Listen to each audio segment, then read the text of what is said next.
दुनिया को तेल देने वाला एक बड़ा इलाका बारूद के पहाड़ पर सुलगने लगा है। बस एक चिंगारी का और भड़कना होगा और फिर उसके बाद मिडिल ईस्ट नामालूम किस दौर का गुजरा कल बनकर रह जाएगा।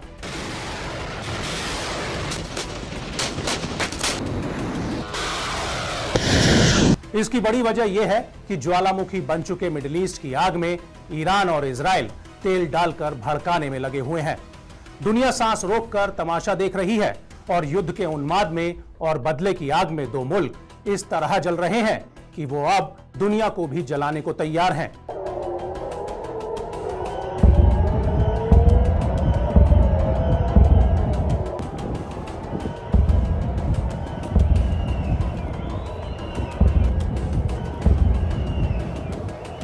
खास बात यह है कि साल 1980 तक कभी ईरान और इजराइल बहुत अच्छे दोस्त भी हुआ करते थे, लेकिन वक्त के साथ जब हुकूमत बदली तो फिर नजरिया भी बदला और नफरत भी पनपी।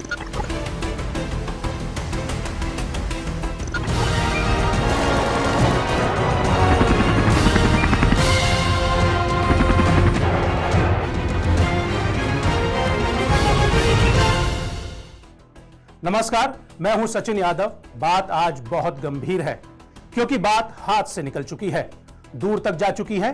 पहली दफा ईरान ने इजराइल पर डायरेक्ट अटैक किया है, तो पहली दफा ईरान और इजराइल एक दूसरे के खून के प्यासे बन चुके हैं। दोनों एक एक बार अपने बदले का दीदार कर चुके हैं और अब बारी है तो उस फाइनल असॉल्ट की जो कि मिडिल ईस्ट में भयंकर तबाही मचा सकता है।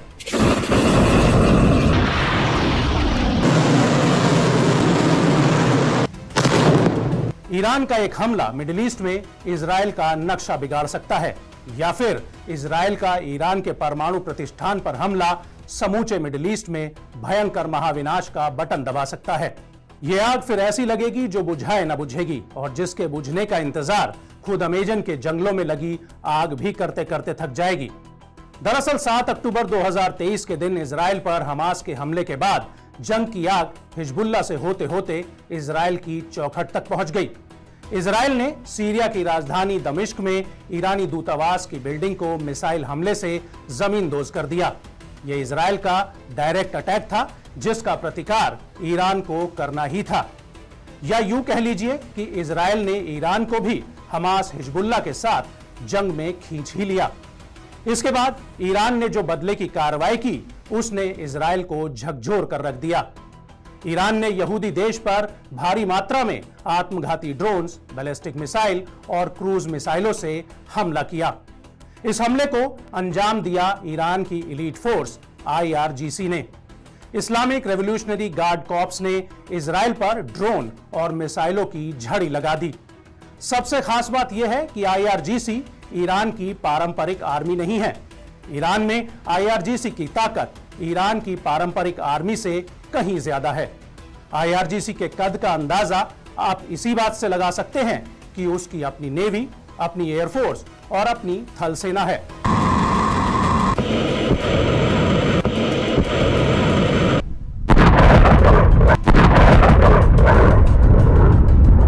अब आपको बताते हैं कि आखिर ईरान में IRGC वजूद में कैसे आया। दरअसल साल 1989 में ईरानी क्रांति के बाद इस्लामिक रेवोल्यूशनरी गार्ड कॉर्प्स की स्थापना की गई थी। बाहर से लेकर आंतरिक मामलों और शिया मुल्क के हितों की रक्षा करने की जिम्मेदारी इस फोर्स को सौंपी गई। इसकी बड़ी वजह यह है कि ईरान में साल 1989 की क्रांति से पहले तक शाह रजा पहलवी की हुकूमत थी। ईरान की सत्ता पर उनके दोस्तों और रिश्तेदारों का कब्जा था। 70 का दशक आते आते अमीरों और गरीबों के बीच की खाई गहरी होती चली गई और ईरानी जनता का शाह के ऊपर से भरोसा उठने लगा। शाही तौर तरीकों और ऐशो आराम से लोगों की नाराजगी और बढ़ती चली गई। इसके बाद लोगों का भरोसा पेरिस में निर्वासन की जिंदगी जी रहे शिया धार्मिक नेता आयतुल्लाह खुमैनी पर बढ़ा। दरअसल खुमैनी ने जनता को भरोसा दिया कि ईरान में किस तरह से इस्लामिक मूल्यों को अपनाते हुए भी आर्थिक और सामाजिक सुधार किए जा सकते हैं। खुमैनी का यह दर्शन जनता को रास आ गया और देखते ही देखते ईरान में खुमैनी का राज छा गया। इसके बाद 70 का दशक खत्म होते होते ईरान में जबरदस्त हिंसा भड़की और शाह के खिलाफ विरोध प्रदर्शन शुरू हो गए। लगातार हड़तालों से इकोनॉमी ठप हो गई।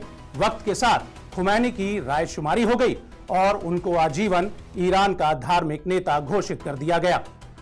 शाह मोहम्मद रजा पहलवी के पतन के तुरंत बाद IRGC की स्थापना की गई।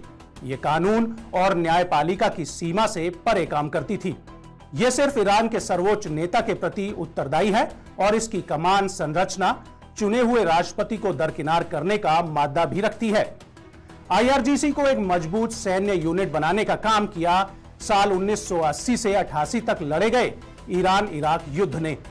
इस युद्ध के बाद IRGC पश्चिमी देशों की सेनाओं की तरह बाकायदा एक कमांड यूनिट के साथ एक पेशेवर लड़ाकू फोर्स के रूप में काम करने लगी थी। International unit for strategic studies के अनुसार यह ईरान की रेगुलर आर्म फोर्सेस के समानांतर एक अलग फोर्स बनी हुई है, जिसकी कमान में 1,90,000 से ज्यादा सैनिक हैं।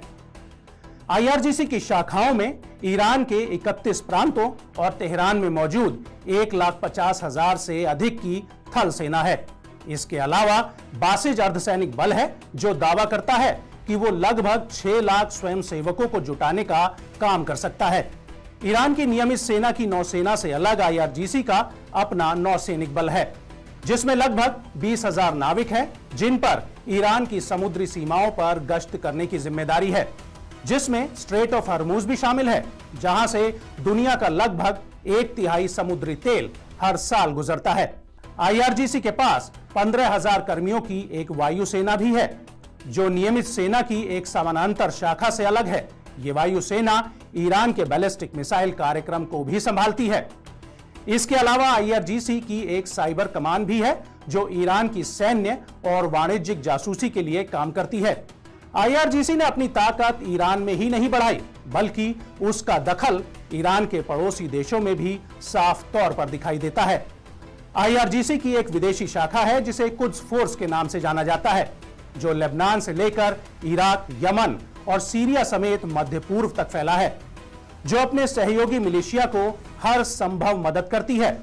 उन्हें IRGC प्रशिक्षण, हथियार, पैसा और सैन्य सलाह मुहैया कराता है, जिससे वो इन प्रॉक्सी गुटों द्वारा पश्चिमी देशों और अपने सबसे बड़े दुश्मन इजराइल को काबू करने का काम करता है।